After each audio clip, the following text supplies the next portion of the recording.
Hello, my friends.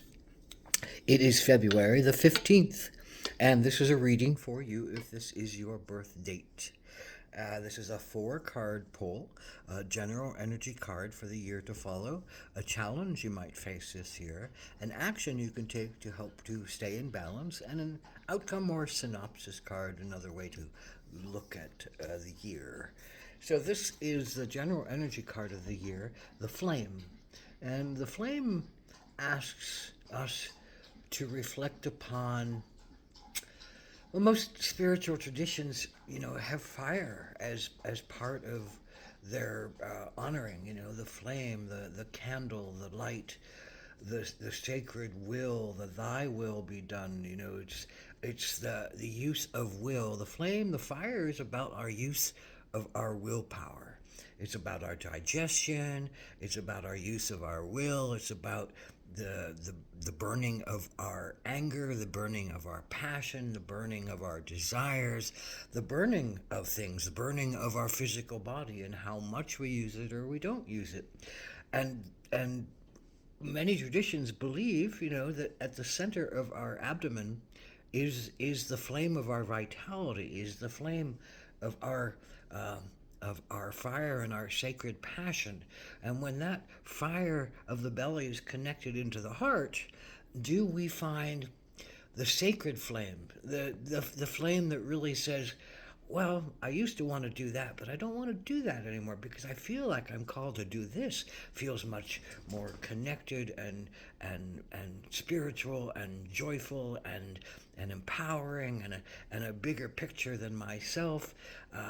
So that flame is a one candle can light up a whole room. You can be the flame this year. You can understand yourself as the flame this year. You can touch the flame within yourself this year, and you can find a passion for what you really wish to do in this world, what you really want to focus yourself on going after and creating and building. And in that clarity comes better digestion, better health, more stable energy, higher awareness, and a fullness of being that, if our flame is dead, we feel depressed and dumbed down. If our flame burns too hot, we burn ourselves out way too quickly.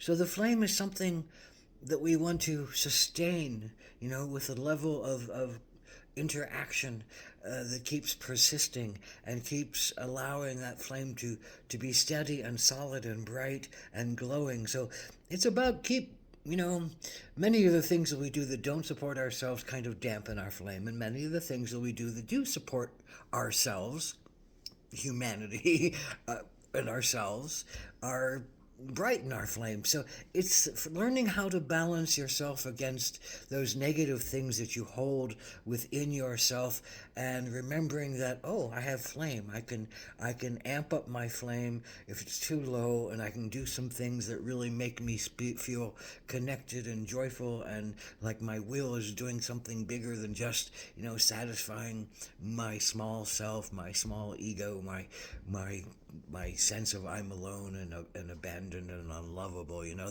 Those things deaden us in a lot of ways because we don't want to feel that abandonment and unlovability. So we have to give it to ourselves.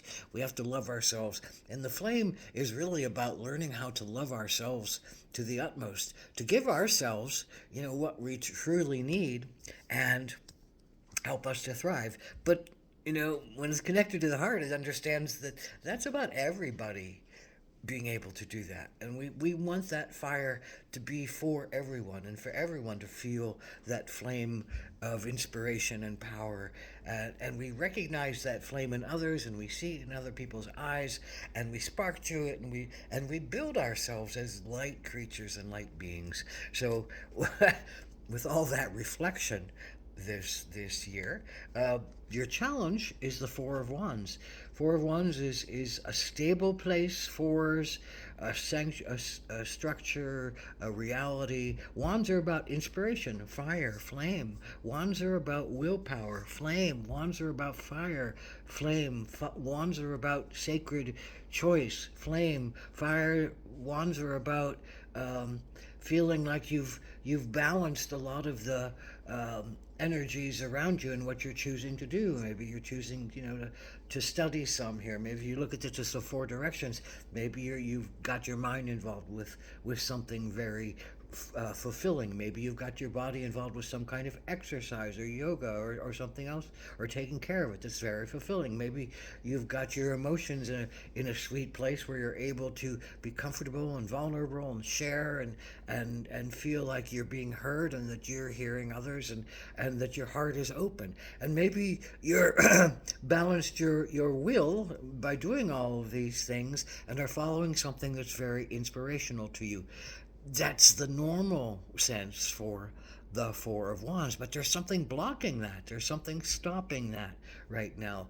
Is there somebody stepping in the way of you fulfilling one of those senses of yourself? Is there some part of yourself that's stepping in the way of fulfilling, going after something? Maybe something has lost its interest to you. Maybe it still has an interest, but somebody else is blocking it.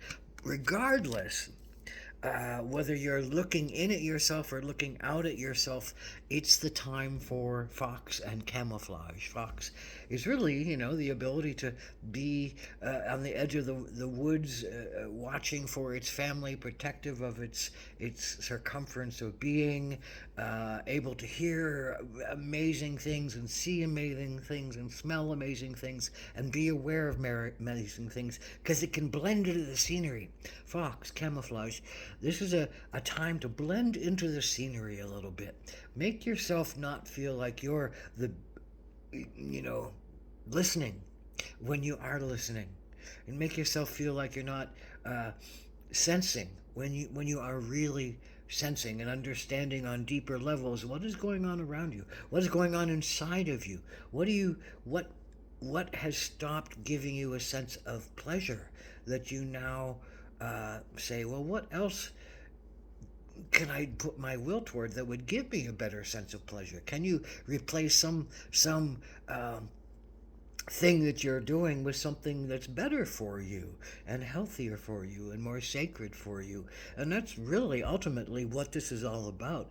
What are you going to do that's going to make you feel more connected and sacred in yourself and bring your will forward again? What is someone stopping you, and why are they stopping you? Do you find somebody putting something in your way, and why are they putting that in the way? Can you understand what is going on for them and either make something different happen around them, or choose a different path? Because maybe something is being put in your way because you're not really supposed to be connected to it right now, and you need to leave something behind in order for you to grow. So I think ultimately this is about leaving something behind so you're able to grow and become truer and more authentic in yourself. And this is the final card, the synopsis card. And I always see, somebody's flame chakra right there, right below the right in the belly, right below the solar plexus, right below the heart. So these flames, but they're leaves. So they're dying leaves, they're decaying leaves, they're leaves that are being, let go of from the soul, from the body, that things that no longer serve you, that you don't need anymore, that you can leave behind, that it's time for them to go on to their next incarnation. It's time for you to become more true to yourself and your spiritual desires, and the flame that burns at your core that says, well, this is my mission for my time here. This is my mission in my life. This makes me feel connected to something sacred and beautiful, and I can will myself to go forward in it. I will go forward in it. I will do that. I will myself forward to follow my truest sense of myself and my authenticity and my spiritual essence.